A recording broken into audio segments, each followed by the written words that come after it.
Blow hard and steady. This is a breathalyzer test. Keep going, keep going, keep going, keep going. Got it.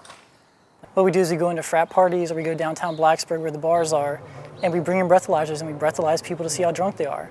And we ask them questions related to sexual assault, sexual abuse, maybe personality characteristics, demographics, just to get a picture of what's really going on in the scene of drinking.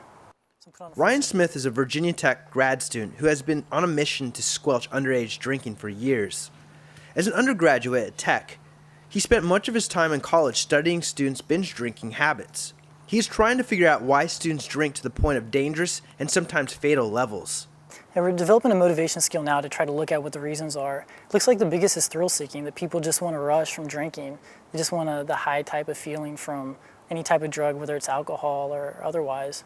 Oh man, you'd think it's a straight line, but it's crazy. Can't even focus, can't even concentrate. With different tools like the drunk goggles and the breathalyzer, Ryan approaches students like Yang Kim to study the effects of drinking and their motivations and log their breathalyzer results. Yeah, well, near death would be, if you're over a 0.3, you're in really bad shape, but about a 0.4 is where you're really in trouble. Although national statistics say the number of people drinking are going down, the rates have risen at Virginia Tech, leading to concern. You need to blow long and hard until you hear a beep, and when you hear the beep, you can stop. But take a really big breath because you have to blow for a long time. We make people rinse their mouths out with water to get out the residual alcohol. And so one person who was pretty highly intoxicated is swishing his mouth out with water, and he turns around to spit the water out and hits this random passerby right in the face. Last semester, Ryan had 1,200 participants in his study. This student blew a 0. But Ryan has found that the breathalyzer readings have been at their highest level since they started doing the research.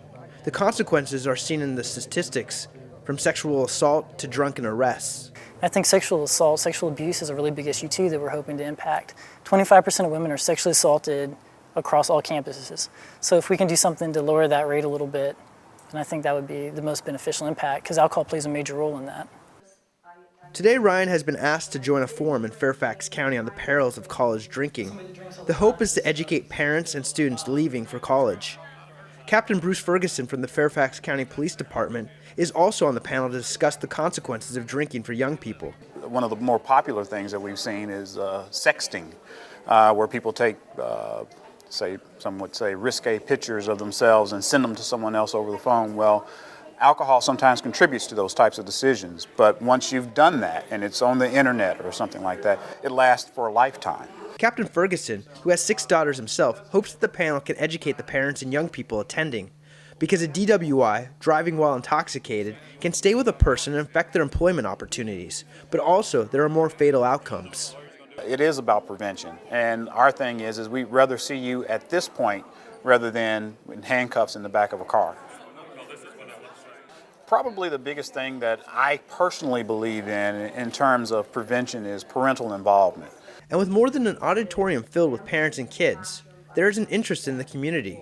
And parents, like Lucy Benavides, is particularly interested in the information because she has a daughter in college and a son is going to college this coming August. I am very concerned about him and the drinking problem, Not that he's a drinker, but, the influence of other college students, and he didn't come, which made me very upset. And her daughter, Gabriella, who's currently in college, gives her more reason to worry. There's definitely a drinking problem in college.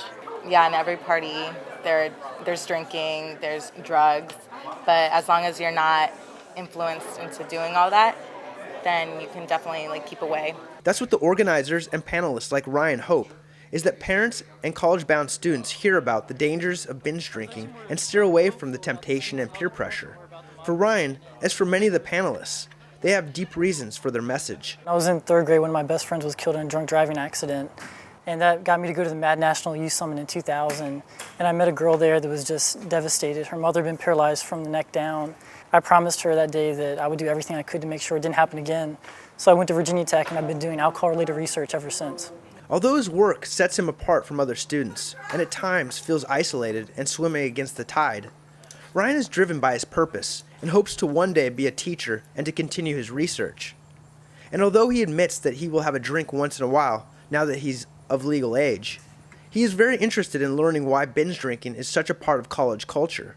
Well, Well, actually, on the motivation scale, the biggest reason people say they drink is because there's nothing else to do.